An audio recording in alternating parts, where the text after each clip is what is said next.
ইমরান অনেক পরে মাকে শান্ত করতে পারল। ইরাও গিয়ে ভাইয়ের পাশে বসেছে, ভাইকে জড়িয়ে ধরে রেখেছে। কতদিন এই ভাই নামক বটবৃক্ষের দেখা পায়নি, ছায়ায় একটু বসতে পারেনি। বাবার পরে একটা সংসারে তার ছেলেই হয় বটবৃক্ষ, যে পরিবারের ছায়া হয়ে প্রতিটা সদস্যের শক্তি হয়ে আগলে রাখে বাবার মতোই। মা বোন দুজনকেই শান্ত করলো। কিছু পর ইমরান উঠে দাঁড়িয়ে চারপাশে তাকালো। চোখ পড়ল সানজিদার দিকে। মুহূর্তের জন্য তার ভুরু কুঁচকে গেল। চেনা নয়, অথচ অদ্ভুতভাবে অচেনাও না। হাত বাড়িয়ে সানজিদার দিকে প্রশ্নসূচক বাক্য করল, তুমি? সানজিদা হালকা করে চমকে উঠল। এই প্রথম কারোর চোখে এমন করে পড়ল। নিজেকে সামলে নিল। মুখে ভদ্র এক চিলতে হাসি টানতেই পাশ থেকে ইরা বলল, ভাইয়া, ও সানজিদা, আমার বান্ধবী। তোমাকে তো ফোনে বলেছিলাম। হ্যাঁ হ্যাঁ বলেছিলি, কিন্তু দেখিনি তো, তাই না? তাই জিজ্ঞেস করেছি। ইমরান কিছুই বলল না, শুধু একবার ভালো করে তাকালো, খুব ভালো করে। চোখের ভেতর দিয়ে যেন অনেক কিছুই খুঁজে নিতে চাইল। কি যেন চেনা, অথচ ধরা দিচ্ছে না। তারপর স্বাভাবিক হলো। সুফিয়া বেগম এই অদ্ভুত নীরবতা ভাঙলেন। মেয়েটা খুবই ভালো, আমার ডান হাত বলা যায়। আমি কাজ করতে না পারলে ওই সব সামলায়। ইরা আমার নিজের মেয়ে, অথচ আমার পাশে ছায়ার মতো থাকে সানজিদা। ইমরান আবারও তাকালো সানজিদার দিকে, এবার দৃষ্টিতে কৃতজ্ঞতার ছোঁয়া। ধন্যবাদ মাকে দেখাশোনা করার জন্য। সানজিদা চোখ নামিয়ে নিল। আমি এতটাও প্রশংসা পাওয়ার যোগ্য নই আন্টি, আন্টি যতটা বলছে। ইরা ইতিমধ্যেই ভাইয়ের হাত ধরে টানাটানি করছে। ভাইয়া আগে বসো, জার্নি করে নিশ্চয়ই ক্লান্ত। ইমরান সোফায় বসল, কিন্তু চোখ যেন বারবারই সানজিদাকেই খুঁজে নিচ্ছে। অস্বস্তিটা টের পেয়ে সানজিদা রান্নাঘরের দিকে পা বাড়ালো। বুকের ভেতরে অদ্ভুত একটা ধুকফুকানি। কেন জানি মনে হচ্ছে এই মানুষটা তার জীবনে শুধু কারোর ভাই হয়ে থাকবে না। রান্নাঘরে ঢুকতেই ইরা ফিসফিস করে বলল, কী রে, তুই এমন করছিস কেন? সানজিদা মাথা নাড়াল, না কিছু না। ডাইনিং টেবিলে সবাই বসেছে, খাবারের গন্ধে ঘর ভরে গেছে। সুফিয়া বেগম নিজের হাতে ছেলের প্লেটে খাবার তুলে দিচ্ছেন। চোখের কোণে জল, মুখে প্রশান্তির হাসি। এতদিন পর নিজের হাতে তোকে খাওয়াতে পারছি, এই সুখটা আমি বেঁচে থাকতে উপভোগ করতে পারবো ভাবিনি। ইমরান মায়ের হাত ধরে বলল, মা, একদমই বাজে কথা বলবে না। তুমি 1000 বছর বেঁচে থাকো, এটাই আমি চাই। খাওয়া শেষে সবাই যখন বসার ঘরে, তখন ইমরান জানালো, মা, আমি অফিসে পরশু থেকে জয়েন করব। সুফিয়া বেগম ছেলের কথায় বলেন, তোর যা খুশি তাই কর। সবার জন্য কম বেশি উপহার এনেছে, সাথে সানজিদারও। ফোনে অনেক শুনেছে সানজিদার কথা, যেহেতু একই বাড়িতে থাকে, তার উপরে মায়ের দেখাশোনা আর ইরার বান্ধবী। কিছু না আনলে তো মনুষ্যত্বের কাতারে পড়ে না। রাইসা ব্যান্ডেজ হাতে নিয়েই কলেজে এসেছে, যদিও হেজাবের ভেতরে হাত লুকিয়ে রাখলে কেউ দেখতে পারবে না। রিম গল্পের রানী গল্প খুলে বসেছে, পড়া শেষ, ক্লান্ত শরীর যেন কিছুই মানছে না। তখনকার সব কথা রিম রাইসাকে বলেছে, আর রাগে রাগে ফুঁসছে। রাইসা এই সব শুনে চোখ বড় বড় করে তাকালো, কিছু বলল না। তবে এরকম কারণেই রাইসা ভয় পায়। আচ্ছা একটা কথা বলি রাইসা। হ্যাঁ বলো। তুমি এমন চুপচাপ না থেকে আমার মতো কথা বলতে পারো না? আচ্ছা, আমার মতো বাচাল বাদই দিলাম, একটু তো কথা বলতেই পারো। মুখে কি ট্যাক্স দিতে হয় কথা বলার জন্য? রাইসা রিমের দিকে তাকালো, আমি তো কথা বলছি। হ্যাঁ, তুমি যে কথা বলো তার ঠিক নেই। আমি তো কথা বলি, বলেই অসহায় চোখে তাকালো রাইসা। রিম ভুরু কুচকে রাইসার দিকে তাকালো। বাহ, এই তো শুরু হলো, এটাই তোমার কথা বলা, 2 শব্দে দায় সারা। রাইসা হালকা হাসল, চোখ নামিয়ে বলল, সবাইকে বেশি কথা বলতে নেই, কারোর জন্য মুখের জবান অভিশাপ হয়ে, সাথে চেহারাও। তেজের কথা বলাটা হঠাৎ করেই রাইসার মনে হতেই এই কথাটা সে বলল। তেজ তাকে বলেছিল তার অভিশপ্ত চেহারা, সত্যি তো তাই, নয়তো অকালে মাকে হারাতে হতো। মায়ের মর্ম সবাই কি বোঝে? পৃথিবীতে থাকলে গুরুত্ব দেয় না, তবে হারিয়ে ফেলে ঠিকই আফসোসের খাতায় নাম যায়। একটি কথা কি জানো? কি? চুপ থাকতে নেই বেশি। মানুষ দুর্বলতায় আঘাত করতে একবারও ভাবে না। তবে কারোর জন্য দুর্বলতা বেঁচে থাকার সম্বল হয় রিম। এই সুন্দর পৃথিবীতে দুটো দিন বেশি বাঁচার জন্যেও অনেকেই দুর্বলতা বেছে নেয়, তবুও যাতে তাকে আঘাত সহে মরীচিকার মতো শ্বাস চলে। রাইসা একটু থামলো, ব্যান্ডেজ করা হাতটা টেবিলের নিচে সোজা করলো। দুর্বলতা কিছু মেয়েদের ভাগ্যে লেখে। আর মনে মনে বলল, যেমন আমার ভাগ্যেই লিখেছে আমার এমন পরিবার, যা আমি হয়তো যোগ্যই ছিলাম না। রিম চুপ করে গেল এক মুহূর্ত, তারপর ধীরে বলল, তোমার এই কথাগুলো শুনলেই না আমার গা জ্বলে। তুমি এমন কেন রাইসা? সব নিজের ভেতরে ঢুকিয়ে রাখো কেন? রাইসা জানালার বাইরে তাকালো। কারণ সব কথা বললে সবাই বিশ্বাস করে না, আর বিশ্বাস না করলে কষ্টটা আরও বাড়ে। সবাই তো চোখ বন্ধ করে বিশ্বাস করার মতো মানুষ থাকে না। কিন্তু আমি তো তোমার বন্ধু, আমাকে কি বলা যায় না? বিশ্বাস করা যায় না? রাইসা এবার রিমের দিকে তাকালো, চোখে জমে থাকা ক্লান্তি স্পষ্ট। বলার হলে নিশ্চয়ই বলবো। রিম দীর্ঘশ্বাস ফেলল। তুমি এত ঘোরালো পেঁচালো কি জটিল কথা বলো বলো তো? কিছুই বুঝি না। জটিল কোথায়? বাস্তব কথাই তো বলছি। রিম কিছুক্ষণ চুপ করে রাইসার দিকে তাকিয়ে থাকলো। এই মেয়েটার কথাগুলো সহজ, অথচ ভেতরে ভেতরে ভীষণ ভারী। বোঝা যায়, ধরা যায় না। জানো রাইসা, তোমার সাথে কথা বলতে গেলে মাঝে মাঝে আমার নিজের কথাই ফুরিয়ে যায়। তোমাকে প্রথম দেখেই আমার অনেক ভালো লেগেছে। রাইসা মৃদু হেসে বলল, বেশি কথা হলে সত্যি কথাগুলো হারিয়ে যায়। রিম বিরক্তির ভান করলো। দেখ, আমার আবার কি দর্শন শুরু করলে? আগ মাথা কিছুই বুঝি না। ক্লাসে স্যার ঢুকতেই দুজনেই চুপ হয়ে গেল। রাইসা খাতার দিকে তাকিয়ে কলম চালাতে লাগলো। অক্ষরগুলো ঠিকঠাক বসছে না। মাথার ভেতরে বারবার ঘুরে ফিরে আসছে তেজের বলা সেই কথা, তোর চেহারাটা অভিশপ্ত। হাতের ব্যান্ডেজের নিচে কাটা জায়গাটা আবারও জ্বালা দিচ্ছে। কি কষ্ট কি শুধু শরীরেই থাকে, নাকি কথায় কথায় জমে ওঠে? শরীরের ক্ষত 2 দিনের পরেই সেরে যাবে, কিন্তু মানুষের দেওয়া প্রতিটা করাঘাত বুকের পেষ্টনে লেখা থাকবে খোদাই করে। তাতে সিলমোহর লাগানো উদীয়মান হবে। যে আঘাত করে সে কখনো মনে রাখে না, কিন্তু যে আঘাত পেয়ে জর্জরিত সে মৃত্যু ব্যতীত সেই আঘাত ভুলবে না। কলমের নিচে কাগজটা ভাঙা ভাঙা অক্ষরে ভরে উঠছে, চোখের পানি জমছে, কিন্তু কেউ দেখতেও পাবে না। তার মনে হচ্ছিল এই ব্যথা কোনো সাধারণ আঘাত নয়।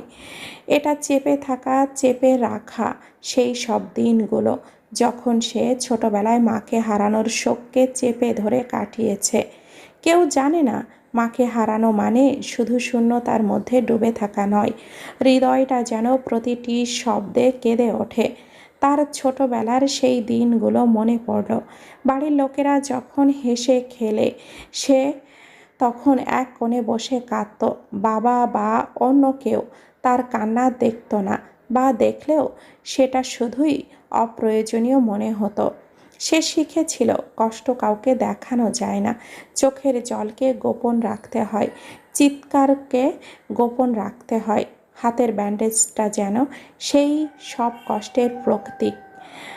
এই ক্ষত শরীরের, কিন্তু অন্তরও রক্তে ভিজে আছে। কখনো কখনো মনে হয় এই জীবনও যেন একটা বন্ধ কক্ষ। কেউ বাইরে এসে জানবে না, কেউ পায়ে টোকা দিবে না। শুধু নিজেকে ধরে রাখা, নিজের ব্যথাকে নিজের ভেতরে গোপন রাখা, এটাই বেঁচে থাকার নিয়ম। রাইসা জানে এই ব্যথা কেউ বোঝে না। কেউ স্পর্শ করলে জড়িয়ে ধরে সান্ত্বনা দিতে চায়, কিন্তু তার অন্তরের আঘাত, তার হারানো মায়ের শূন্যতা, সেটা তো সহজে মুছে ফেলা যায় না। প্রতিটা মুহূর্তে মনে হয় কেউ যদি বুঝতো হয়তো সে আর এতটা নিঃশ্বাস চাপা রাখত না। তবে শাশুড়িকে পেয়ে এখন আর সেই মা হারানোর আফসোসটা নেই। রিম কিছু বুঝতে পারছে, কিন্তু তার কাছে পুরোটা বলা যায় না। রাইসার মুখে ভাঙা হাসি, চোখে অজানা ক্লান্তি, সবই শুধু অর্ধেক গল্প। আর অর্ধেক গল্পটি শোক, হতাশা এবং মানুষের একাকিত্বে ভরা। প্রতিটি আঘাত, প্রতিটা শব্দ, প্রতিটা অশ্রু, সবই লুকানো ইতিহাস। রাইসা জানে এই ইতিহাসের কোনো সাদা পাতা নেই, শুধু কালো দাগ। এবং সে শুধু বাঁচার জন্যই এই দাগগুলোর সঙ্গে লড়ছে।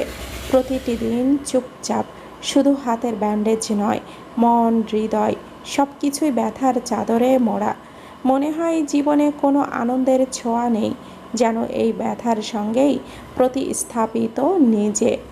রাইসার এই অদৃশ্য কষ্টের মধ্যে লুকানো একটি মাত্র আশা, একদিন কেউ আসবে, পুরোটা বুঝবে, অর্ধেকও নয়, পুরোটা। কিন্তু জীবনে তো আসলে আসলো একজন, পুরোটা তো নয়, বিন্দুমাত্র চোখে সহ্য করতে পারে না। সেখানে আকাশকুসুম কল্পনা বৃথা। রাতে সবাই যার যার ঘরে শুতে পড়েছে, আর সানজিদা বারান্দায় দাঁড়িয়ে চাঁদের দিকে তাকিয়ে আছে। তার জীবনও হয়তো করে কারোর জন্য কোন দিকে মোড় নিল। অচেনা শহরে এসে এদের মতো পরিবার পেয়ে নিজেকে ধন্য মনে করে। হঠাৎ পেছন থেকে কারোর পুরুষালী কণ্ঠ ভেসে এলো, কে? সানজিদা চমকে ঘুরে দাঁড়ালো। আপনি? এতটা অন্ধকার আর নাদান নয় সানজিদা, চট করে চিনে ফেল মানুষটাকে। যেহেতু এই বাড়িতে কোনো ছেলে থাকে না, আমরা কি আগে কোথাও দেখা করেছি? সানজিদার এমন প্রশ্নে কিছুটা সংকোচ নিয়েই বলো, মানে কি বলতে চাচ্ছেন? সোজা বাংলায় তো বললাম, আমাদের কি আগে কোথাও দেখা হয়েছিল? সানজিদার মুখটা ফ্যাকাশে হয়ে গেল ইমরানের কথায়।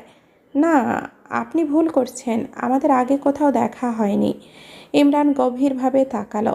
হতে পারে, তবু মনে হয় আমি খুব একটা ভুল করিনি।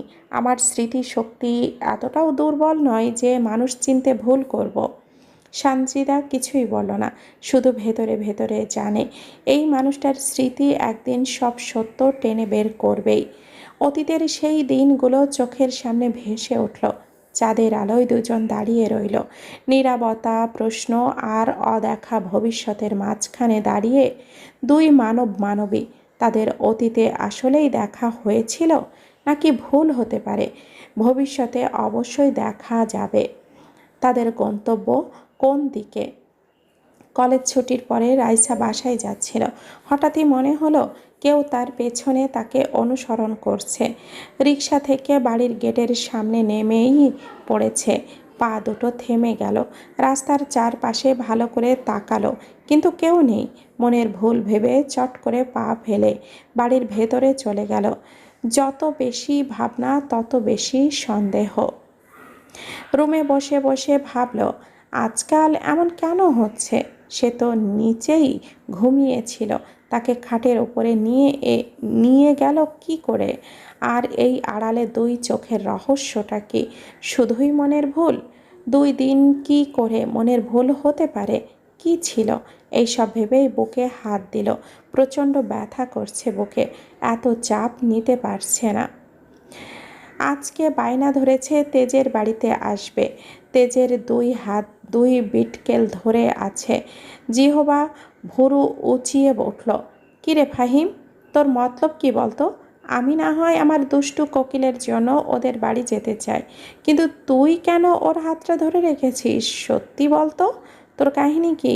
ফাহিম দাঁত বের করে বলল, হারামি, আধুরি কাহিনী। তেজ রেগে দুজনকে ঝটকা মেরে 2 হাত সরালো। তোদের সমস্যাটা কি?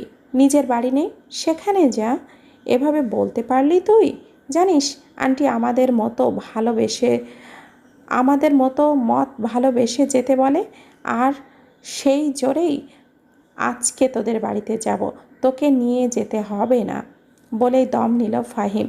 জিহাদ অসহায় মুখ বানিয়ে তেজের দিকে তাকিয়ে বলল, এমনি তোর কাজের চাপে তোর বোনটাকে সময় দিতে পারি না, ক্লাসে দেখতেও পারি না ভালো করে স্টুডেন্টগুলো, শেষে লুচ্চা ছাড় বানিয়ে দিবে এই ভয়ে। একটু মন ভরে তোর বোনকে শুধু দেখেই আসবো, বিশ্বাস কর। তোরা কি এই মুহূর্তে আমার সামনে থেকে চলে যাবি? ফাহিম বলে উঠল, দেখ, আমার পেটে কিছুই নাই। আন্টির হাতের রান্না মিস করার প্রশ্নই আসে না। তার উপরে দেখ কোথায় দাঁড়িয়ে আছি, নওয়ান বাড়ির সামনে। এখন তো আমাকে কেউ আটকাতেও পারবে না। তেজ গরম চোখে তাকালো। অমনি ফাহিম এক ছুটে গেট পেরিয়ে ভেতরে ঢুকলো। যা হবার পরে দেখা যাবে। এখন বাড়িতে মায়ের সামনে কিছু বলতে পারবে না। জিহাদ দাঁড়িয়ে আছে ভদ্রের মতো। তুই আমার সামনে দাঁড়িয়ে ফর্মালিটি মারস? নিজে কত ভদ্র সেটাই প্রমাণ করছিস? জিহাদ কথাটা শোনা মাত্রই সেও ছুট লাগালো। তেজ ওদের পরে বাড়িতে ঢুকলো। জিহাদ সোজা মার্জিয়ার রুমে গেল। এদিকে ফাহিমের যাওয়ার তো শুধু তেজের রুমে। ফাহিমকে দেখে অরিও ফোঁস করছে খাটের ওপর থেকে, দুই চোখে তেজের মতোই রাগী দৃষ্টি। এই, তুই এইভাবে আমার দিকে তাকিয়ে আছিস কেন? শালার মালিক যেমন শালাও তেমন। বংশগত বিড়াল হলে কি হবে, জাতিগত অভ্যাসগত তেজের বাচ্চা। ফাহিম গিয়ে খাটে ধড়াম করে শুয়ে পড়ল। অমনি অরিও লাফিয়ে ফাহিমের বুকের ওপরে উঠে খামচি দিবে, এমন সময় অরিওকে দুই হাতে নিজের ওপর থেকে ধাক্কা মেরে খাটের ওপরে ফেলে দিল আর প্রাণপণে ছুটতে লাগলো। পেছনে পেছনে অরিও দৌড়াতে লাগলো। ফাহিম এক দৌড়ে নিচে ডাইনিং টেবিলের থেকে 2 গ্লাস পানি খেয়ে নিল। পানি খাওয়া শেষ করেই বুকের ভেতর এক হাত দিয়ে জোরে জোরে শ্বাস ফেলল। যাক বাবা, বেঁচে গেছি। মেহেরিমা নওয়ান গরুর মাংস তুলে দিয়েছে চুলায়। গন্ধে সারা বাড়ি ম ম করছে। গরুর মাংস ভালো করে কষিয়ে পানি দিয়ে ঢাকনা দিয়ে ঢেকে রান্নাঘর থেকে বেরিয়ে আসলেন। কি হয়েছে বাবা, এভাবে হাঁপাচ্ছিস কেন? আন্টি, তোমার ছেলে যে একটা বদমাস বিড়াল আছে, তার খেতে খেতে আমার পেটটা ভরে গেল। আর তোমার হাতের খাবার কখন খাবো? বিড়ালটা আমাকে দেখতেই পারে না। আর বলিস না বাবা, সেই দিন তো রাইসা দেখেই ভয় পেয়ে গিয়েছিল। তেজ এটা কোথায় পেল? কোথাও ফেলেও আসে না। কি একটা ঝামেলা বাড়িতে নিয়ে এসেছে, কাউকেই দেখতে পারে না। ফাহিম এত কথার ভেতরে লক্ষ্য করলো রাইসা নামটা। রাইসা কে আন্টি? সেই দিনের ওই মেয়েটা? তেজের মা বলল, হ্যাঁ। খাবার টেবিলে সবাই বসে আছে, শুধু মাহাতাব নওয়ান নেই। তিনি অফিসে আছেন। আর রাইসা, সে নিজের রুমেই আছে। মার্জিয়া আর জিহাদও এসেছে। সবাই খাবার টেবিলে খাবার খাচ্ছে। হঠাৎ করেই ফাহিম মেহেরিমা নওয়ানকে বলল, আচ্ছা আন্টি, ওই মেয়েটা কোথায়? সে খাবে না? তখন পাশ থেকে জিহাদ টেবিলের নিচে পা দিয়ে লাথি মারল। কিরে, তোর কি কাহিনী? হ্যাঁ, সেই দিন ওই মেয়ের জন্য তেজ কেমন করলো দেখলি না? তারপরও তুই ওরই সামনে সেই মেয়ের কথা বলছিস? ফাহিমের মনে ছিল না বলে রাইসার কথা বলেছে, নয়তো এমন অপরাধ সে কখনো করতো না। তেজের দিকে ভয়ে ভয়ে তাকালো, না জানি আবার খাবার ছেড়ে চলে যায়। দুজনকেই অবাক করে দিয়ে তেজ আগের মতোই খাবারে মনোযোগ ধরে রেখেছে। চোখ তুলে কারোর দিকে পর্যন্ত তাকালো না। দুজনেই আশ্চর্য হলো। তেজের উপস্থিতি যেন কেউ টের পাচ্ছে না। জিহাদ বলল, এটা কি ঝড়ের পূর্বের শান্ত পরিবেশ? ফাহিম শুকনো ঢোক গিলে বলল, কিছুই তো বুঝতে পারছি না রে। এখন মনে হচ্ছে নিজেই বলির পাঠা হতে চলে এলাম জোর করে। খাইয়ে দাইয়ে এখন বলিতে ছাড়বে মনে হচ্ছে। ওদের ভীতু ভীতু মুখকে অবাক করে দিয়ে মেহরিমা নওয়ান বলল, আমিও তো বুঝতে পারলাম না বাবা, মেয়েটা কলেজ থেকে এসে আর নিচেই আসলো না। ফাহিম আনমনেই উত্তর করলো, কলেজে পড়ে? জিহাদ ফাহিমের বাহুতে খুঁচিয়ে রাগী চোখে তাকালো, যার মানে, আবার বলছিস?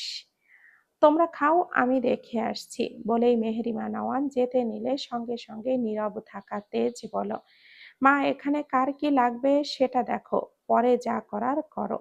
হ্যাঁ হ্যাঁ, ঠিকই বলেছিস, আমি পরে গিয়ে বরং খোঁজ নিব। বলে মেহরিমা নওয়ান কার কি লাগবে এগিয়ে দিচ্ছেন। ফাহিম শুধু ওপরের দিকে তাকাচ্ছে, কেউ আসছে কিনা তা দেখার জন্য। আসলে ফাহিম কার জন্য অপেক্ষা করছে? রাইসার জন্য। রাইসার জন্য অপেক্ষা করেও কি লাভ? সে তো আসবে না। তখন অরিও ধাওয়া খেয়ে ফাহিম নিচে চলে এসেছিল, কিন্তু অরিও ফাহিমকে খুঁজে না পেয়ে সামনে একটা দরজার ফাঁক পেয়ে সেই দিকে ঢুকেছিল। ফাহিম এখানে আছে ভেবে তেজ নিজের রুমে যেতে দেখতেই পেল অরিও একটা রুমে ঢুকছে। অবাক হলো, কারণ অরিও তার রুম ছাড়া আর তার কথা ছাড়া কোথাও যায় না। তাহলে ওই রুমে যাচ্ছে কেন? কিছুক্ষণ থেমে হঠাৎই স্মরণে আসলো ওই রুমে রাইসা থাকে। মুহূর্তে নিজের রুমে যাওয়া বাদ দিয়ে দ্রুত হাঁটা ধরলো সেই দিকে। দরজা খুলে ঢুকতেই দেখলো রাইসা খাটের এক কোণে চেপে গেছে আর তার সামনে অরিও বসে আছে। রাইসা ভয়ে হাত পা জড়সড় হয়ে বসে, অন্যদিকে ফিরে চোখ মুখ খিচে আছে। মনে মনে দোয়া পড়েই যাচ্ছে। তেজ রাইসার পাশে এসে দাঁড়ালো। রাইসার চোখ এখনো বন্ধ। তেজ মনে মনে বলল, মেয়েটা এত ভয় পায়? তারপর অরিওর দিকে তাকালো, রাগী গম্ভীর দৃষ্টি। সেই দৃষ্টিতে ছিল তার আপন কাউকে ভয় দেখানোর রাগ। অরিও সঙ্গে সঙ্গে চোখ মুখ কেমন যেন নাদানের মতো করলো, যেন কিছু বোঝেই না। সাফাই স্বরূপ তেজের দিকে তাকিয়ে বলল, মিউ, মিউ। তেজের কণ্ঠে হালকা কঠোরতা, তুই এই রুমে এসেছিস কেন? রাইসা পুরুষালী কণ্ঠ শুনে চোখ খুলে অরিওকে দেখে আবারও চোখটা বন্ধ করলো। তেজ তার পেছনের দিকে দাঁড়িয়েছিল, যার দরুন রাইসা তেজকে দেখতে পেল না। অরিও আর একবার রাইসার দিকে তাকালো, তারপর লেজ নাড়িয়ে ধীরে ধীরে পিছিয়ে গেল। রাইসার থেকে দূরত্ব বজায় রেখে বসল। রুমে বিদ্যমান নিস্তব্ধতা চলল। রাইসা এখনো চোখ বন্ধ করেই বসে আছে। বুকের ভেতরে ধুকপুক শব্দটা যেন থামছেই না। হাত দুটো শক্ত করে নিজের বুকের কাছে চেপে ধরেছে। তেজ নরম স্বরে বলল, মৃগনয়নী। রাইসা এক পলক চোখ খুলল এবার। সত্যি এই রুমে তেজ এসেছে। বোঝার জন্যই মৃগনয়নী ডাকটা যথেষ্ট। রাইসা পাশে তাকাতেই দেখলো তেজ দাঁড়িয়ে আছে, হাতের ভাঁজে কালো কোট, চেহারায় ছিপছাপ ঘাম, চুলগুলো স্ট্রেট করে পরিপাটি। পুরো তেজ মানেই পরিপাটি, শুধু গরমে চেহারা ঘেমে গেছে। গম্ভীর মুখে সুদর্শন পুরুষ তেজ। রাইসা এক মুহূর্তের জন্য দুনিয়া ভুলে গেল। ভুলে গেল সামনের মানুষ বলেছিল যে সে অভিশপ্ত, তার সামনে যেতে বারণ করেছিল। তেজ রাইসার দিকে তাকাতেই দেখলো চোখ বেহায়া দুটো চোখ তার দিকেই তাকিয়ে আছে। সেই মৃগ নয়নীতে বিন্দুমাত্র ভয়ের লেশ নেই, পুরোটাই আকর্ষিত আর মুগ্ধতা নিয়ে তাকিয়ে আছে। রাইসার চোখের দিকে তাকিয়ে তেজের কিছু মিস হয়ে গেল। মনে হয় এখানেই সময় থেমে গেছে, জীবনের গতি যেন আর কোনো দিকে বয়ে যাবে না, এখানেই পরিসমাপ্তি। তখন অরিও ডেকে উঠল, মিউ। দুজনেই হকচকিয়ে গেল। রাইসা মাথা নোয়ালো লজ্জায়, নিজে নিজেকেই হাজার খানেক বকলো এইভাবে নির্লজ্জের মতো তাকিয়ে থাকার কারণে, তাও কিনা একটা পুরুষের দিকে। ছি। তেজ স্বাভাবিক হয়েই বলল, এত ভয় পাওয়ার কিছু নেই, ও তোমার কিছুই করবে না। রাইসা চুপচাপ শুনল, কিন্তু ভয়ের তো সে পাবেই। এইরকম জংলির মতো দেখতে আহ, বড় বড় লোমওয়ালা বিড়াল সে কখনো দেখেনি। তার উপরে বিড়ালটা তার কাছেই কেমন অদ্ভুতভাবে এগিয়ে যায়। রাইসার দেহ থেকে প্রাণ বেরিয়ে যাওয়ার উপক্রম। কি হলো, এখনো এভাবে বসে আছো কেন? রাইসা মাথা নুয়ে আছে আগের মতোই। তেজ আবারও বলল, বললাম তো ও কিছু করবে না, শুধু শুধু ভয় পাওয়ার কিচ্ছু নেই। রাইসা তবুও নড়ল না। তেজ অরিওকে কাছে ডাকলো ইশারায়। অরিও লেজ নাচিয়ে সামনে গেল। আর এটা দেখে রাইসা পিছিয়ে যেতেই ধুরমুর করে খাট থেকে পড়ে যাচ্ছিল। যেহেতু খাটের একেবারে কর্নারে বসেছিল, এখানকার এখনকার সরে যাওয়াতে আর পড়ে যাচ্ছিল। তেজ এই রাইসার দিকে তাকিয়েছিল, পড়ে যাচ্ছিল বুঝতে পেরে, আর পাশে থাকার জন্য সঠিক সময় ধরতে পেরেছে। রাইসা ভয়ে চোখ খিচে বন্ধ করে আছে। তেজ কিছুটা বিরক্ত ছিল, কিন্তু রাইসার এমন মুখশ্রী দেখে তার কিছু বলতে পারল না। রাইসা কারোর কোলে অনুভব হতেই চোখ খুলে তাকালো। ভয়ের কারণ কপালে বিন্দু বিন্দু ঘাম জমেছিল, কিন্তু এখন তেজের কোলে এটা বুঝতে পেরে যেন পুরো শরীর অসাড় হয়ে যাচ্ছে। এমনি এই মানুষকে দেখতে পারে না, তার ওপরে এমন হয়েছে। কি হবে ভাবতেই পারছে না রাইসা। এত কিছুর মাঝে তেজ রাইসাকে খাটে বসিয়ে দিল, একেবারে অরিওর সামনে। রাইসা পেছাতে গেলে তেজ গম্ভীর কণ্ঠে জবাব দিল, একদম নড়াচড়া করবে না। রাইসার শরীর যেন জমে বরফ হলো। তাকে বুঝি এখন এই বিড়াল দিয়ে কামড় খাওয়াবে? মনে মনে ভাবলো কথাটুকু। হাত দাও। রাইসা তেজের দিকে ঘুরলো উক্ত কথা বুঝতে না পেরে, কিন্তু তেজ পুনরায় আর বলল না। রাইসাকে অবাক করে দিয়ে তেজ রাইসার হাতটা ধরে অরিওর মাথায় রাখলো। এখন কিছু করছে? রাইসা তেজের কথায় নিজের হাতের দিকে ঘুরে চাইল, আর চোখ বড় বড় করে তাকালো। হাত সরাতে চাইলে তেজ শক্ত করে ধরলো। উদ্দেশ্য আজ এই মেয়ের ভয় ভাঙিয়েই ছাড়বে। আমার হাত ছাড়ুন। ও কি, ও কি তোমাকে গিলে খাবে? যদিও তোমার থেকে অরিও বেশ স্বাস্থ্যবান, তবু তুমি তো মানুষ, ওকে এত ভয় পাচ্ছ কেন? কথাগুলো রাইসার কর্ণকুহরে প্রবেশ করলো। তেজের ভয় দূর করানোর টেকনিক বড়ই অদ্ভুত। রাইসার হাতের ওপর থেকে তেজ অনেক আগেই হাতটা সরিয়ে নিয়েছে। বিস্ময়কর ভাব, রাইসার অরিওকে এখন আর ভয় লাগছে না। কেমন বাচ্চার মতো অরিও রাইসার দিকে তাকিয়ে আছে। এখন এই চোখে আর ভয় দেখছে না। পরে নিজে থেকে রাইসা অরিওর মাথায় আদুরে হাত বোলালো। অরিও রাইসার দিকে এগিয়ে এসে কোলে গা ঘেঁষে বসে পড়ল। রাইসা অবাক হলো। তেজের দিকে তাকাতেই তেজ গা সারা ভাব নিয়ে বলল, চিন্তা নেই, ও কিচ্ছু করবে না। এখন থেকে আগামী 2 ঘন্টা যেন তোমাকে বাইরে না দেখি। রাইসা অসহায় চোখে তাকালো তেজের দিকে। এমন কেন বলছে? আবার বলছি, ভুলে যেও না নিচে না দেখি। ঘরেই থাকবে আর দরজা লাগিয়ে দিবে। বলেই তেজ চলে এসেছিল। খাবার শেষ করে ফাহিম আর জিহাদ চলে গেল। বেচারা ফাহিম, যার জন্য আসলো তাকেই দেখতে পেল না। মেহরিমা নওয়ান হাঁটা ধরলো রাইসার রুমের দিকে। রাইসা নিচে আসলো না কেন এটা জানতেই, মেয়েটার শরীর ঠিক আছে তো? মেহরিমা নওয়ান দরজায় বার কয়েক টোকা লাগালেন। রাইসা উঠে এসে খুলে দিল। দরজায় শাশুড়িকে দাঁড়িয়ে থাকতে দেখে বলল, আম্মু? হ্যাঁ, আমি আসলাম। তুমি কলেজ থেকে এসে নিচে গেলে না যে? শরীর খারাপ হয়েছে? রাইসা নত মস্তিষ্কে জবাব দিল, না আম্মু। তাহলে নিচে আসলে না যে? রাইসা মুখটা ফ্যাকাশে করে রেখেছে। কি করে বলবে তার ছেলে বাইরে যেতে বারণ করে গেছে? মিথ্যা কথাও বলতে পারছে না। রাইসাকে এভাবে দাঁড়াতে দেখে মেহরিমা নওয়ান আর কিছুই বললেন না। খাবার খেতে নিচে যেতে বলে চলে যেতে লাগলো। কিছুক্ষণ থেমে পেছনে ঘুরে দাঁড়ালেন। রাইসা দাঁড়িয়েই আছে, কিন্তু খাটের ওপরে তার তীক্ষ্ণ নজর কাড়ল অরিও। মেহরিমা নওয়ান তৎক্ষণাৎই চিৎকার দিল ছেলের নাম ধরে, তেজ, তেজ। রাইসা শাশুড়ির হঠাৎ এমন জোরে ডাক শুনে ঘাবড়ে গেল। সেখানেই উপস্থিত হলো তেজ, সাথে মার্জিয়াও। কি হয়েছে? গুরু গম্ভীর জবাব তেজের। তেজের মা তেজের দিকে রাগী দৃষ্টি নিক্ষেপ করলো। তোকে কতবার বলবো এই ভিন গ্রহের প্রাণী আমাদের বাড়ি থেকে সরিয়ে দিবে, সেটা তো করিসনি। এই তোর বিড়াল এই ঘরে কেন? মেয়েটা প্রথম দিনেই ভয় পেয়েছিল, তুই কি দেখিসনি? তারপরও এই রুমে আসলো কি করে? এই কারণেই রাইসা ভয়ে হয়তো নিচে যায়নি। কথাটা কর্ণকুহরে আসতেই রাইসা ভীতু স্বরে বলে উঠল, আম্মু আসলে আমি আর ভয় পাইনি। তেজের মা চক্ষু সরু করে তাকালো, অবিশ্বাস্য চাহনি দিয়ে বলল, সত্যি তুমি ভয় পাচ্ছ না?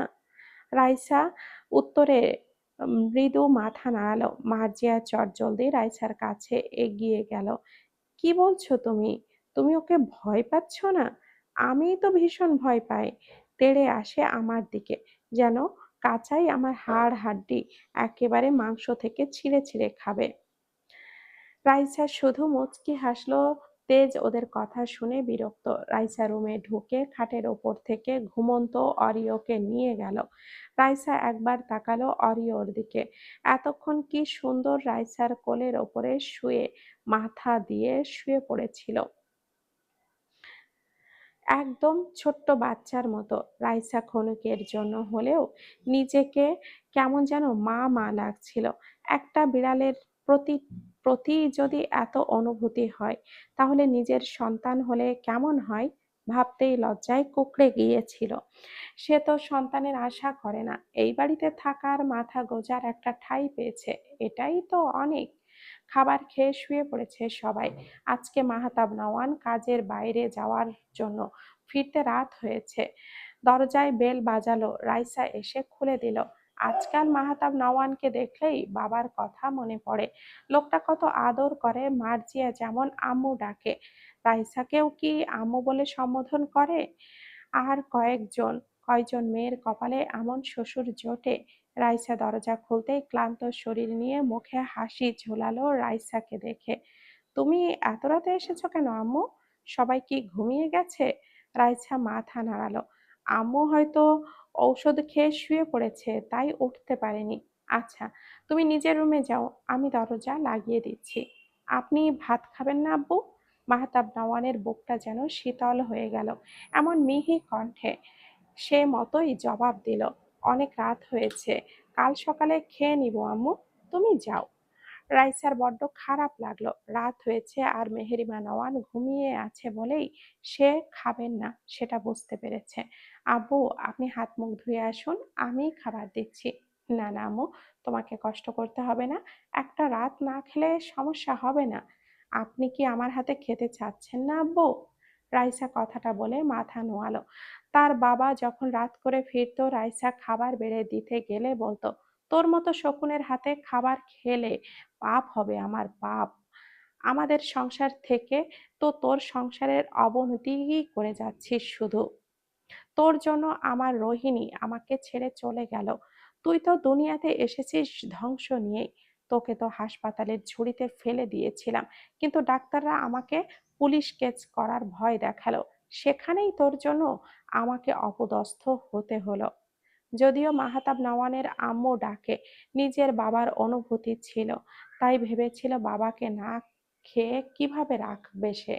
কিন্তু হয়তো সে একটু বেশিই ভালোবেসেছিল। রাইসার পা দুটো স্থির, শরীর যেন চুম্বকের সাথে আটকে গেছে। হঠাৎ করে মাথায় ছোঁয়া পেতেই ওপর দিকে তাকালো। এটা একজন বাবার হাত, যেখানে হাজার বিশ্বাস আর ভরসা করা যায়। এভাবে তার মাথায় হাত রাখার কত আর কেউ ছিল? ছিল না। কেউ বলেনি আমি আছি। ছোট থেকেই যে সন্তানকে লাঠি গুঁতো খেয়ে মানুষ হতে হয়, সে এর মর্ম গভীরভাবে উপলব্ধি করতে পারে। যাও, খাবার খেয়ে এলো, আর আমি হাত মুখ ধুয়ে আসছি। আর আমার আম্মু যদি নিজের হাতে খাবার বেড়ে দিতে চায়, আমি সন্তান হয়ে কিভাবে না করব? মায়ের হাতে কয়জন খেতে পারে? রাইসার চোখে পানি, কিন্তু চোখের পাতা ফেলছে না।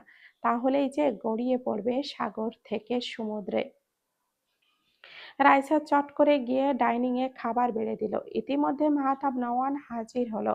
বয়স 60 ঊর্ধ্ব, আর তবে দেহের গড়ন বেশ ফিটফাট, সবসময়ই পরিপাটি। এই জন্যই হয়তো তেজ এইরকমই ফিট থাকে। বাবার গুণাগুণ পেয়েছে, তবে মাত্রাতিরিক্ত। রাইসা দাঁড়িয়ে থেকে এটা ওটা দিচ্ছে আর তিনি খাবার খাচ্ছে। খাওয়া শেষ হলে মাহতাব নওয়ান চলে গেল। খাবার টেবিল গুছিয়ে রান্নাঘরের বাতিটা নিভিয়ে রাইসা যখন নিজের রুমের দিকে যাচ্ছিল, তখন বাড়িটা অদ্ভুত নীরব। রাত অনেক হয়েছে। ড্রয়িং রুমের বাতি নেভানোর জন্য চুইয়ে হাত সুহিজে হাত দিতেই পেছন থেকে গম্ভীর গলার তেজ বলে উঠল, বাতি নেভানোর প্রয়োজন নেই। রাইসা চমকে উঠল, পেছনে ঘুরে দেখে তেজ দাঁড়িয়ে আছে সিঁড়িতে, এক হাত পকেটে গুজে আরেক হাত ঝুলিয়ে ঝুলিয়ে নামছে। এত রাতে তেজ এখানে? রাইসা ভাবতেও পারেনি। আমতা আমতা করে বলল, আপনি কেন? আমি কি আসতে পারবো না? না, তা কেন হবে? তাহলে কি হবে? রাইসা ফেঁসে গেছে। এখন কি জবাব দিবে? চুপচাপ দাঁড়িয়ে রইল কিছুক্ষণ। কারোর মুখে কোনো কথা নেই। নীরবতা ভেঙে তেজ বলল, কফি করতে পারবে নাকি আজকেও গায়ে ফেলে দিবে? রাইসা কফির কথাটা শুনে চুপ করলো। সেই দিন যে কাণ্ড হতে গেল ভাবতেই খারাপ লাগে। কলেজ থেকে এসে ব্যান্ডেজ খুলেছে, কাটা জায়গাগুলো শুকিয়ে গেছে প্রায়। রাইসা বলল, জি, পারবো। কেনই বা পারবে না? এই লোকটা তার স্বামী। স্বামীর আদেশ পালন করা প্রত্যেকটা স্ত্রীর দায়িত্ব। যেখানে তার জন্য রাইসা এমন বাবা-মা পেয়েছে, তাকে সামান্য কফি খাওয়াতে কোনো সমস্যা নেই। সেই দিনই তো ইচ্ছে করে কফি ফেলে দেয়নি, টেবিলে পা লেগে পড়ে যেতে নিয়েছিল। রাইসা রান্নাঘরে কফি বানাতে গেল। পানিতে হাত ভিজতেই চোখ মুখ খিচে উঠল। কাটা জায়গায় পানি পড়ার সাথে সাথেই জ্বলন অনুভব করল। আর দাঁতে দাঁত চেপে সহ্য করে কফি বানিয়ে ফেলল। তেজের ঘুম আসছিল না বলেই নিচে এসেছে, যদিও অনেক আগেই এসেছে। তার বাবা নিচে ছিল দেখে বারান্দায় দাঁড়িয়ে দাঁড়িয়ে মুগ্ধ নয়নে তাকিয়েছিল মৃগ নয়নীর পানে। কত সুন্দর যত্ন আর ভালোবেসে তার বাবাকে খাবার পরিবেশন করলো। আনমনেই ভাবলো, কি আছে ওই দুটি চোখে? আমি কেন এত ভাবছি? ভাবতে ভাবতেই মুখের সামনে কফি ধরল রাইসা। আজকে আর কোনো ভুল হলো না। সোজা হাতে দেওয়ার জন্য এগিয়ে এসেছে, আর খুব সাবধানেও। আপনার কফি? তেজ হকচকিয়ে সোজা হলো, নিজেকে স্বাভাবিক দেখিয়ে সামনে তাকালো। আজকেও রাইসার হাত কাঁপছে, কিন্তু সেই দিনের তুলনায় অনেকটা কম। তেজ কফির কাপটা হাতে নিতেই আঙ্গুল ছুঁয়ে গেল রাইসার আঙ্গুলে। অস্বাভাবিক ঠান্ডা রাইসার হাত। কিছুটা ঝটকা খেল তেজ। এই মেয়ের শরীর সাপের চেয়েও ঠান্ডা কেন? মনে মনে বলল তেজ। ভুরু কুঁচকে বলল, হাত এত ঠান্ডা কেন? জি, আমার হাত এরকমই ঠান্ডা আগে থেকেই। তেজ বিস্মিত হলো। আশ্চর্য, কারোর হাত এত ঠান্ডা কি করে হয়? শীতের সময় কি বরফ হয়ে যাও নাকি? কথাটা বুঝতে না পেরে রাইসা বলল, জি। তেজ আর কোনো উত্তর করলো না। কফিতে চুমুক দিবে তার আগে কি মনে করে বলল, আগে তুমি খেয়ে দেখো তো ঠিক আছে কিনা। রাইসা অবাক হলো। জি, খেয়ে দেখুন, তাহলেই বুঝবেন। তেজ গরম চোখে তাকিয়ে জবাব দিল, এক কথা এত বেশি বলতে হয় কেন? কি? কি কফি বানিয়েছো? খাওয়া যাবে কি যাবে না? আগে নিজে খাও। রাইসা কোনো উপায় না পেয়ে এক চুমুক দিয়ে তেজের দিকে বাড়িয়ে দিল। তেজ চট করেই নিয়ে খেয়ে নিল পানির মতো। রাইসা সবে হা করেছে। খারাপ হয়নি, খেয়ে দেখতে পারেন বলার জন্য। কিন্তু তেজের এমন কফিতে অধৈর্য আছে সেটা রাইসা জানতো না। রাইসা চুপ, চোখ নামিয়ে নিল। তেজ কাপটা টেবিলে রেখে হঠাৎ করে কবজি ধরে ফেলল। আচমকা টানে রাইসা কেঁপে উঠল আর গিয়ে তেজের পাশের সোফায় পড়ে গেল। এরকম আক্রমণে রাইসার জীবন যায় যায় অবস্থা। তেজ কাজ করার জন্য কোনো রুলস নেই। তেজের কাজ করার কোনো রুলস নেই। স্টেশন ছাড়া যেমন ট্রেন চলে, তেমনি তেজ চলে কথাবিহীন। কোথায় চেয়ে বেশি কোথায় তার ব্যবহার চলে, কথার চেয়ে বেশি তার ব্যবহার চলে। যেটা দেখলে আলাদা করে কথা বলার প্রয়োজন পড়ে না। কবজির পাশে শুকিয়ে যাওয়া কাটা দাগে তার চোখ আটকে গেছে। রাইসা হাত সরিয়ে নিতে চাইল, কিন্তু তেজ শক্ত করে চেপে ধরে আছে। এখানে কি হয়েছে? রাইসা ইতস্থ করে জবাব দিল, কিছু না, কেটে গিয়েছিল। কিভাবে? আস্তে করে বলল, সেই দিন কফির কাপের ভাঙা টুকরোগুলো লেগে কেটে গেছে। ড্রয়িং রুমে তখন গভীর রাতের নিস্তব্ধতা। দেওয়ালের ঘড়ির কাঁটা টিকটিক শব্দ তুলে সময় গুনছে। জানালার কাছে ভেদ করে বাইরের ল্যাম্প পোস্টের আলো ভেতরে প্রবেশ করেছে। দুই মানব মানবী একে অপরের দিকে নিস্তেজ দৃষ্টিতে তাকিয়ে আছে। রাইসা বার কয়েক ঘন পাপড়ি বিশিষ্ট পল্লব ফেলল। তেজের এমন তাকানোর অস্বস্তি লাগছে খুব। এরকম ছেলে মানুষ তার দিকে এভাবে তাকায়নি। তাকিয়েছে লেলিহান কুদৃষ্টিতে, যাতে করেছিল নোংরা দৃষ্টি, নিষিদ্ধ চাওয়া পাওয়ার গল্প। একটু সুন্দর হওয়ার দরুন তাকে কম কিছু সহ্য করতে হয়নি। তেজ এখনো রাইসার কবজি শক্ত করে ধরে আছে। তার চোখ স্থির, কাটা দাগে, দৃষ্টিতে কেমন যেন অস্বাভাবিক গাম্ভীর্য। কফির কাপে ভেঙে কেটে গেছে? ধীর স্বরে বলল সে। রাইসা মাথা নাড়ালো। জি। তেজ আঙ্গুল দিয়ে খুব আস্তে দাগের পাশটা ছুঁয়ে দেখল। ছোঁয়াটা শক্ত নয়, অদ্ভুতভাবে খুবই সতর্কতার সহিত। সে ভাঙা কাজ ধরেছে। রাইসা কেঁপে উঠল পুরুষালী ছোঁয়ায়। তেজ বলল, ব্যথা করছে? রাইসা আমতা আমতা করে মাথা দোলালো, যার অর্থ ছিল একটু। তেজ আবারও বলল, হাতে সকালে ব্যান্ডেজ ছিল বুঝি? রাইসা নিচু স্বরেই বলল, কলেজ থেকে এসে গোসল করার জন্য খুলেছিলাম। তেজ দাঁতে দাঁত চিপিয়ে চিপিয়ে বলল, নিজের খেয়াল রাখতে পারো না? সারাদিন শুধু ভয় পেতে যাব, আর নিজের ভালো কি করলে হবে সেটা বুঝতে পারো না? ব্যথা কি আমার লাগবে না তোমার? রাইসা শুধু বসে বসে শুনছে। প্রতি উত্তর করবে কি করবে না, তার কথা জানা থাকলে তো উত্তর করবে সে। তেজ কিছুক্ষণ চুপ, তারপর ধীরে ছেড়ে দিল হাত, কিন্তু দৃষ্টি সরালো না। নীরবতা নেমে এলো আবারও। রাইসা ধীরে ধীরে সোজা হয়ে বসলো, দু হাত জড়িয়ে ধরেছে। তার বুক ওঠানামা করছে দ্রুত ছন্দে। এত কাছে তেজ, এটা সে অভ্যস্ত নয়। বাইরে হালকা বাতাসে গাছের পাতা কাঁপল, শব্দটা ভেসে এলো ভেতরে। তেজ হেলান দিয়ে বসলো সোফার পিঠে, কফির কাপ তুলে আবারও চুমুক দিল। তুমি আমাকে ভয় পাও? প্রশ্নটা হঠাৎ। রাইসা তাকালো, সরাসরি দৃষ্টি মিলল। অবুঝের মতো তাকানো দেখে তেজ ফের বলল, মৃগনয়নী। রাইসা এই ডাকে যেন চমকালো। তার তো এটা নাম আছে একটা, সেটা তেজের মুখে কখনোই শুনল না। শুধু মৃগনয়নী আর ঘোমটাবতী ছাড়া। যদিও কথা হয় কখন যে ডাকবে। নিজের দিকে তাকাতেই তেজ কেমন যেন নিজেকে অদ্ভুত মনে করলো। এই দৃষ্টি বারবার তাকে ঘায়েল করছে, নিজেকে নিজের মাঝে থাকতে দিচ্ছে না। ঘোরের মধ্যেই বলল, তোমার চোখ দুটো ভীষণভাবে আমাকে দুর্বল করে দিচ্ছে। কথাটা ধীরে ধীরে বলাই, কথার আগা মাথা কিছুই বুঝতে পারল না রাইসা। জিজ্ঞেস করলো, কিছু কি বললেন? "শ- শুনতে পাইনি আসলে। তেজের সাথে সাথেই সিংহের ন্যায় জবাব দিল, কফি চেয়েছি। কফি চেয়েছি, দিয়েছো, শেষ।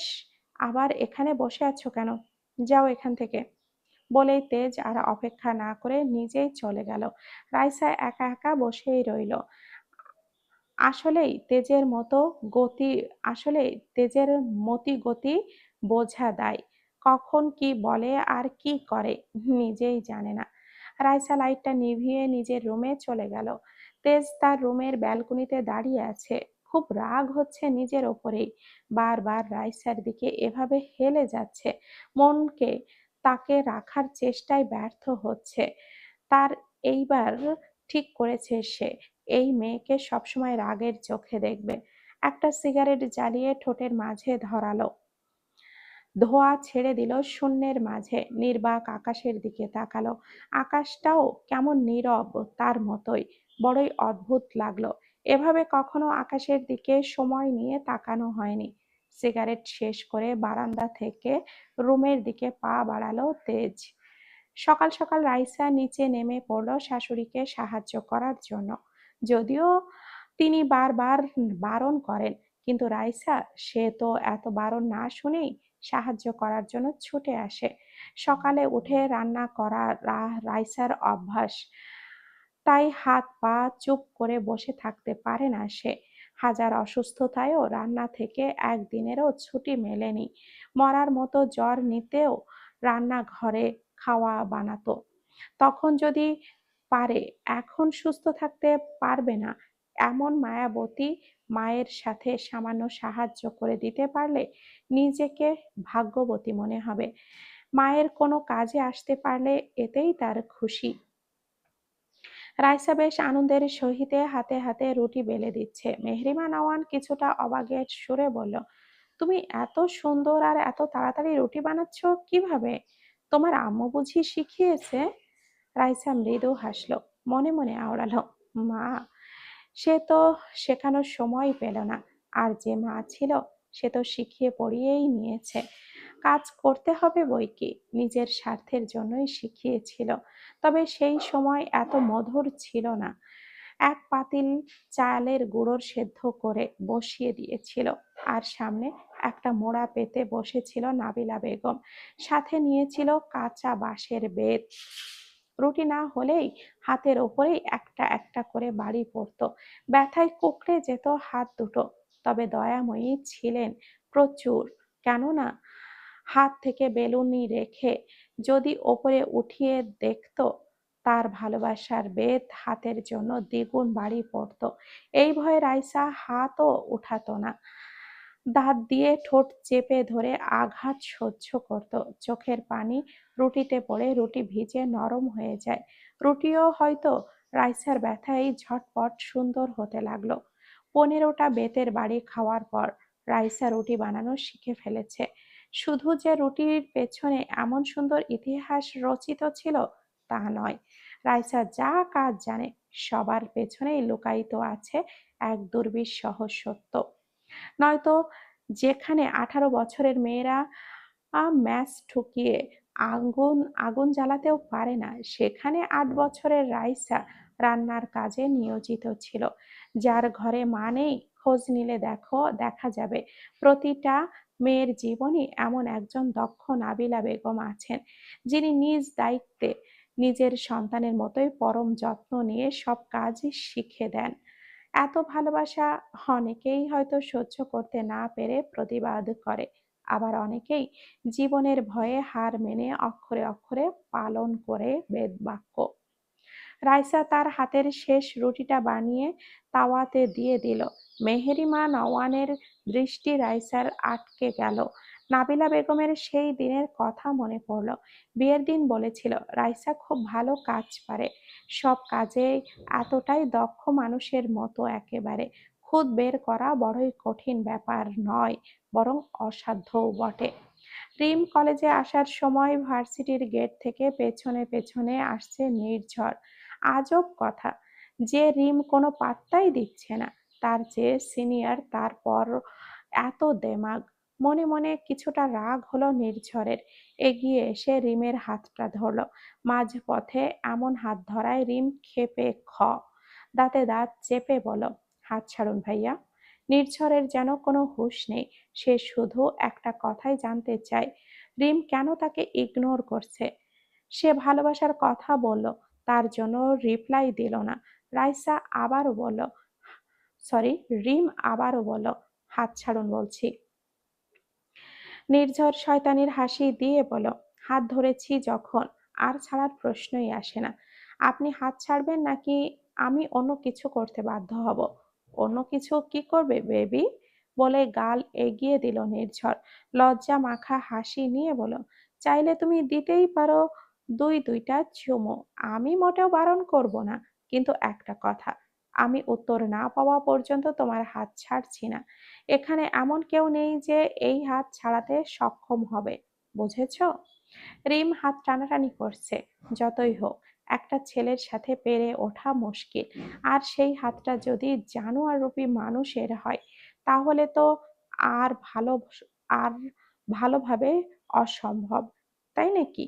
কারোর পক্ষেই সম্ভব নয়। কথাটা কর্ণগোচর আসতেই নির্ঝর পেছনে ঘুরে তাকালো। সাথে সাথে রিমের ধরে রাখা হাতটা ছেড়ে দূরত্ব বজায় রেখে বলল, আসসালামু আলাইকুম স্যার। আপনি? কোনো রকম সালামের উত্তর নিয়ে বলল, কেন, আমাকে আশা করনি বুঝি?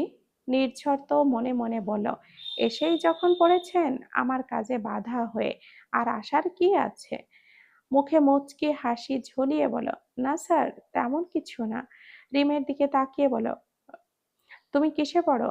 রিম বলল সে কোথায় পড়ে, শুনে বলল, তুমি যাও। রিম চলে গেল, তবে যাওয়ার আগে পেছনে ঘুরে আরেকবার দেখে নিল। ফর্সা গায়ে ক্লিন শেভের জন্য দাঁড়িয়ে আছে এক যুবক, যাকে দেখে নির্ঝর ভয়ে হাত ছেড়ে দূরে গিয়ে দাঁড়ালো। রিম একটুখানি বুঝতে পেরেছে যে এটা ভার্সিটির স্যার, তারপর চলে গেল সেখান থেকে। তো বলো, এভাবে মেয়েদেরকে ডিস্টার্ব করতে দারুণ মজা লাগে নাকি? জি না স্যার, আসলে আপনি যা ভাবছেন তেমনটা নয়। এক্সপ্লেন শুনতে চাইনি। চলে যাও এখান থেকে। দ্বিতীয় দিন যেন এমন কিছু আমার চোখে না আসে। তাহলে কি হতে পারে ফলাফল আশা করি বুঝতে পারছো। আর মেয়েটা ছোট, তোমার এতটুকুন কমন সেন্স নেই? সরি স্যার, বলে মাথা নিচু করে দাঁড়িয়ে আছে নির্ঝর। কথাটা যেন মনে থাকে। যাও। বলার সাথে সাথে নির্ঝর চলে গেল। ভার্সিটিতে এসে একটু এই দিকে পা বাড়িয়েছিল ফাহিম, কিন্তু মাঝখানে এসে কাহিনী দেখতে পেল। যদিও সঠিক সময় না আসতো, আজকালকার ছেলেকে ভরসা করতে নেই। মেয়েটা টানাটানি করার পরও ছেড়ে দিচ্ছে না। এমন ছেলেদের দেখে নিজেরই ইতস্ত বোধ হয়। রিম ক্লাসরুমে ঢুকেও অস্বস্তিটা ঝেড়ে ফেলতে পারল না। হাতের কবজিটায় এখনো নির্ঝরের শক্ত চেপে ধরা স্পর্শ যেন লেগে আছে। ব্যাগটা বেঞ্চে রেখে চুপচাপ বসে পড়ল পাশ থেকে রাইসা।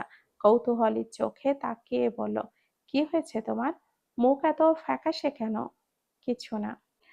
কিছু না হলে তোমাকে এমন দেখাচ্ছে কেন? আর চুপচাপ আছো, এরকম তো তুমি কখনো থাকো না।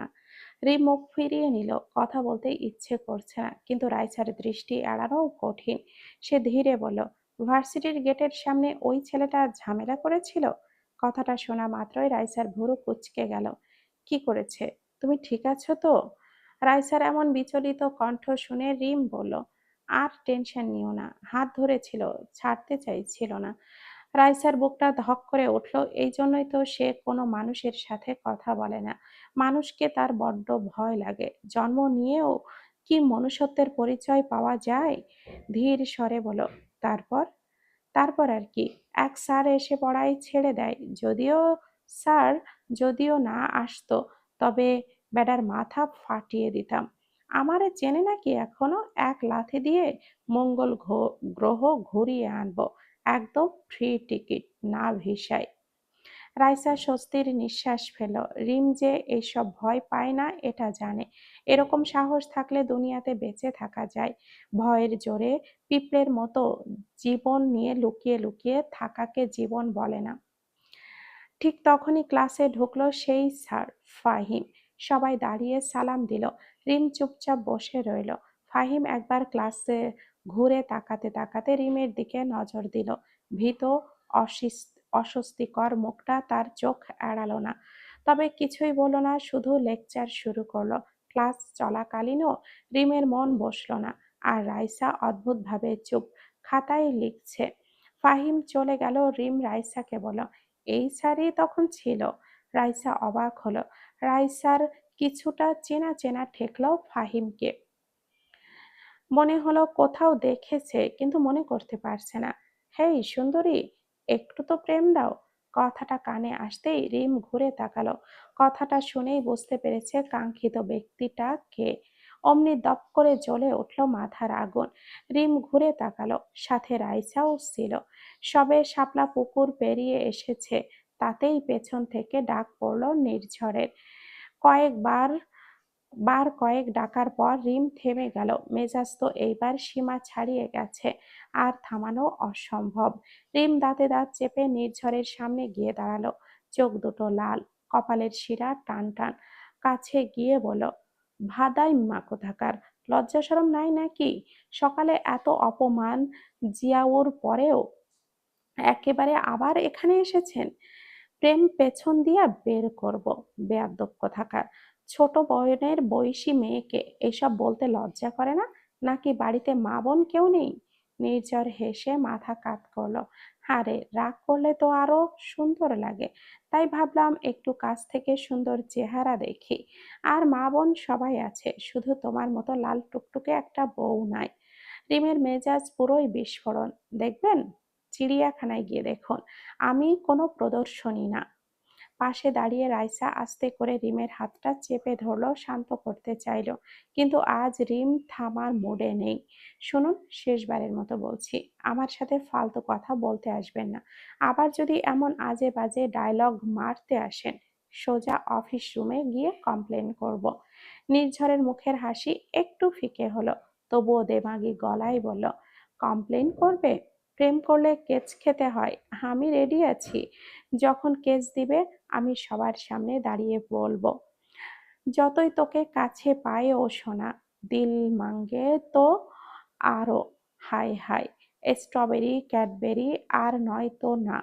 এই ঠোঁটে তোকে যে চাই চাই, স্বপ্নেরই জালে, তোর হাই ভোল্টেজ গালে।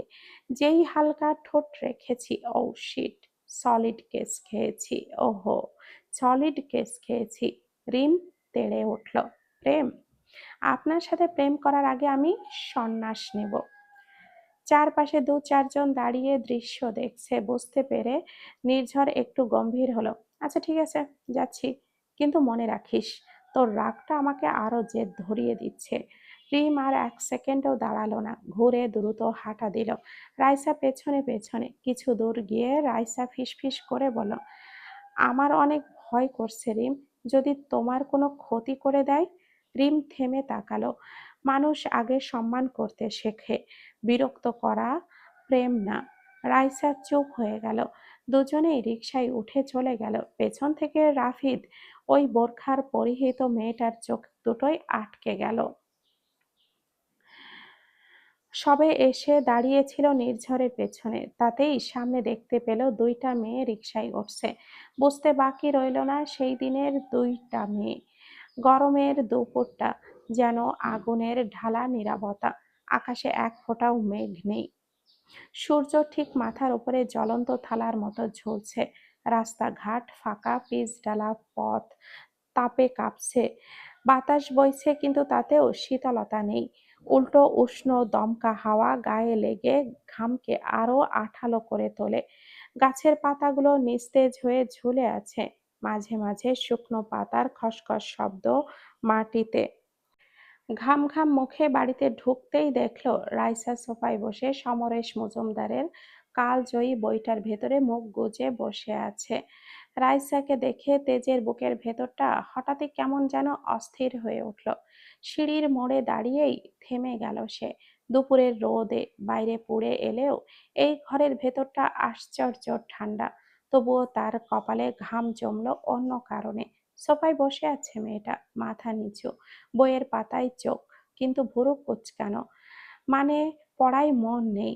আঙ্গুল দিয়ে পাতার কোনা ঘষছে বারবার। নার্ভাস হলে মানুষ যেমন করে। এই মেয়ে, আমার জন্য এক কাপ কফি করে নিয়ে আয় আমার রুমে। আসো, বলেই তেজ ধীরে ধীরে ভেতরে ঢুকলো। রাইসা মুখ তুলল। তেজের আগমনে রাইসার পড়ার মনোযোগ উবে গিয়েছে, সাথে কেমন যেন নার্ভাস লাগছিল। রাইসা পেছনে ঘুরে একবার দেখলো তেজকে। তেজ ততক্ষণে চলে গেছে। কথাটা যে তাকেই বলল সেটা রাইসা নিশ্চিত। এখন যাবে কি যাবে না ভেবেই কেমন যেন অনুভূতি হচ্ছে। রাইসা কিছুক্ষণ স্থির হয়ে বসে রইল। বুকের ভেতর ধুকপুকানি অদ্ভুতভাবে বেড়ে গেছে। সাধারণ একটা কফি বানিয়ে দিতে বলল, তবুও কেন যেন মনে হচ্ছে যেন বড় কোনো দায়িত্ব দিয়ে গেল। নিজেকে সামলে উঠে রান্নাঘরের দিকে গেল। হাত ধুয়ে কেটলি বসালো। চুলায় আগুনে পানি ফুটতে লাগলো, আর তার চিন্তাগুলো ঠিক তেমনই টগবগ করছে। মগে কফি, চিনি, সামান্য দুধ মিশিয়ে ধীরে ধীরে নাড়ল। হাত কাঁপছে হালকা। নিজেই বিরক্ত হলো। এভাবে নার্ভাস হচ্ছি কেন আমি? কাপটা ট্রেতে রেখে গভীর শ্বাস নিল। তারপর ধীরে সিঁড়ি বেয়ে ওপরে উঠল। কিন্তু দরজাতে টোকা দেওয়ার মতো সাহস হয়ে উঠল না। এই প্রথম সে তেজের রুমের সামনে দাঁড়ালো। কি করবে ভেবে ভেবে মিনিট পাঁচেক এভাবেই দাঁড়িয়ে রইল। ভেতরটা আরো বেশি নার্ভাস হচ্ছে। মুখ ফুটে কোনো কথা বলতে পারছে না। এর মধ্যেই ভেতর থেকে তেজের ডাক আসলো। কি ব্যাপার, এভাবে দরজায় দাঁড়িয়ে থাকবে মমির মতো? কফির কি বরফ বানিয়ে খাওয়াবে নাকি? রাইসা হকচকিয়ে গেল। সে খেয়াল করেনি যে তেজ ডাকবে। কি হলো, কফি খাওয়ানোর শখ নেই নাকি? রাইসা এবার উত্তর হলো, না আসলে। থাক, আর আসল মানে বের করতে হবে না, ভেতরে আসো। রাইসা মাথার ওড়নাটা ভালো মতো টেনে ছোট ছোট পা ফেলে রুমে ঢুকলো। ঘরটা বেশ বড় অন্য রুমের তুলনায়। চারিদিকের আসবাবপত্র সব সেগুন কাঠের তৈরি। রুমে ঢুকতেই রাইসার মনে হলো যেন অন্য এক পরিবেশে এসে পড়েছে।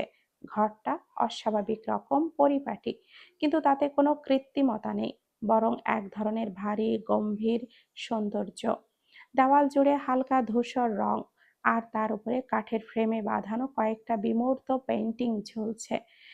বাম পাশে বড় একটা জানালা, গাঢ় কফি রঙের ভারী পর্দার অর্ধেক সরানো। সেখান দিয়ে বিকেলের মোলায়েম আলো ঢুকে ঘরের মেঝেতে লম্বা ছায়া ফেলেছে। মেঝেটা চকচকে কাঠের, আর তার উপরে গাঢ় নীল আর বাদামি নকশার মোটা কার্পেট বিছানো।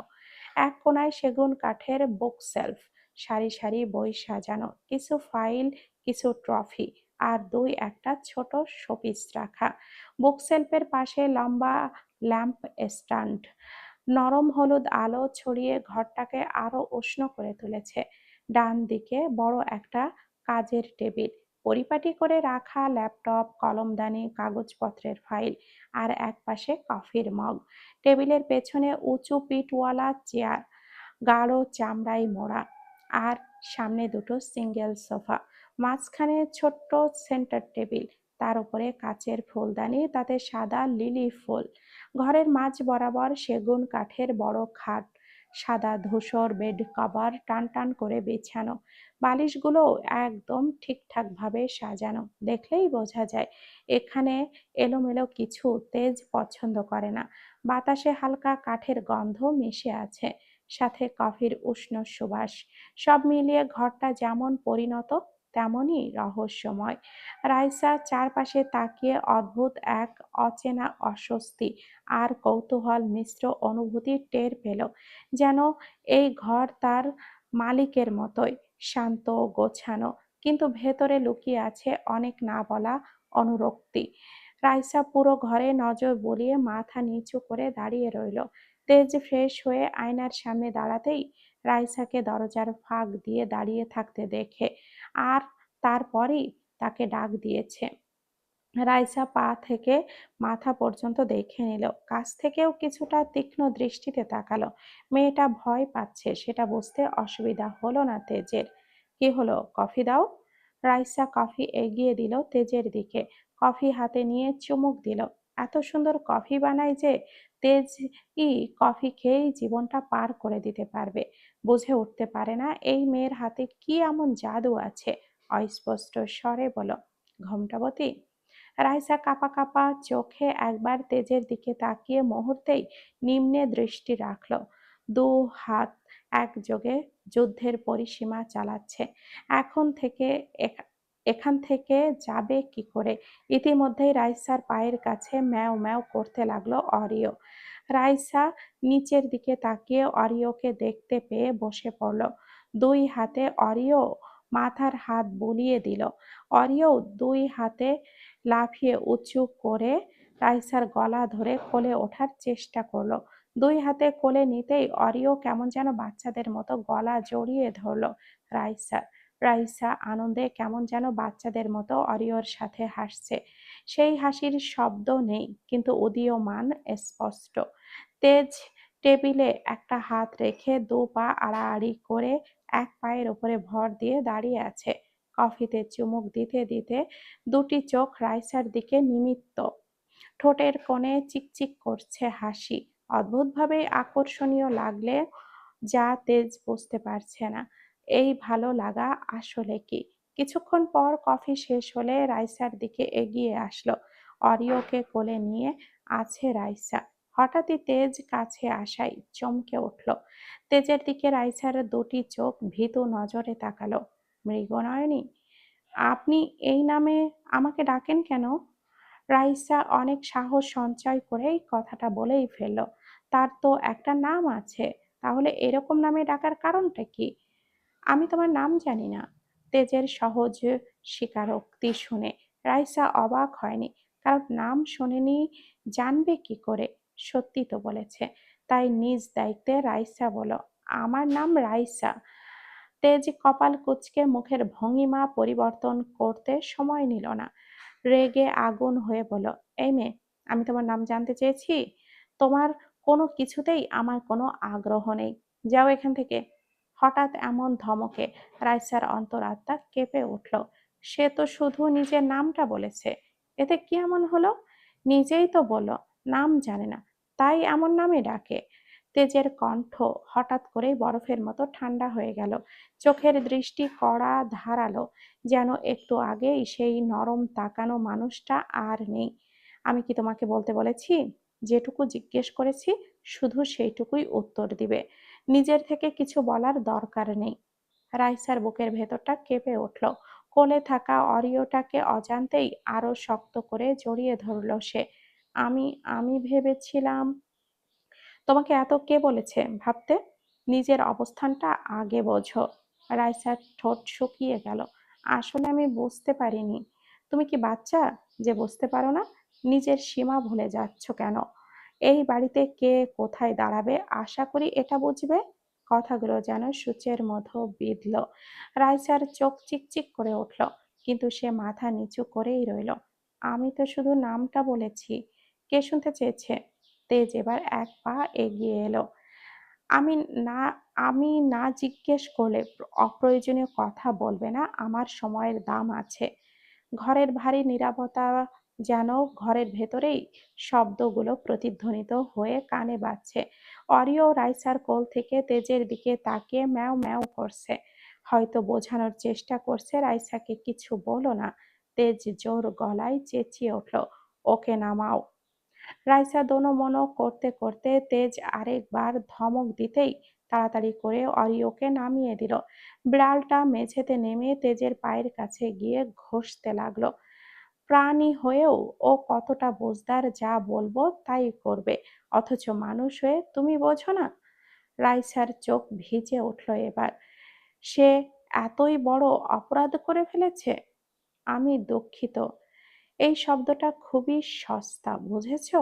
সে টেবিলের দিকে ফিরে মগটা রাখল ঠক করে।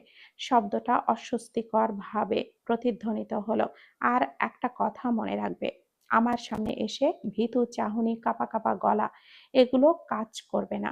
আমি ইমপ্রেস হই না। রাইসার এইসব কথা শুনে ভেতরে ভেঙে টুকরো টুকরো হয়ে গেল কাচের মতো। যদিও তার কাছ থেকে ভালো কিছু আশা করা যায় না। তেজ দরজার দিকে তাকিয়ে ইশারায় বলল, তোমার কাজ শেষ, যাও এখান থেকে। রাইসা আর এক মুহূর্তও দাঁড়ালো না, যেন পা আঠা দিয়ে লাগিয়ে দেওয়া হয়েছে। অপমানে শরীর ক্ষীণ হয়ে এসেছে। তেজ বিরক্ত গলায় বলল, আমি এক কথা দুইবার বলতে পছন্দ করি না, বেরিয়ে যাও। মাথা আরো নিচু হয়ে গেল রাইসার। এত অপমান বোধ হয় গ্রহণযোগ্য ছিল না। সবাইকে অসংখ্য অসংখ্য ধন্যবাদ এতক্ষণ গল্পটি শোনার জন্য। আসলে একটু বানান ভুলের জন্য পড়তে প্রবলেম হয়েছে। প্লিজ ক্ষমা সুন্দর দৃষ্টিতে দেখবেন। আর আপনারা কিন্তু কমেন্ট করছেন না। বেশি বেশি করে কমেন্ট এবং লাইক করতে হবে। বেশি করে জানাতে হবে গল্পটি কেমন লাগছে আর গল্পটির কোন চরিত্রে কেমন ফুটে উঠেছে। অবশ্যই অবশ্যই জানাতে হবে। ভালো থাকবেন, সুস্থ থাকবেন। আল্লাহ হাফেজ। আসসালামু আলাইকুম।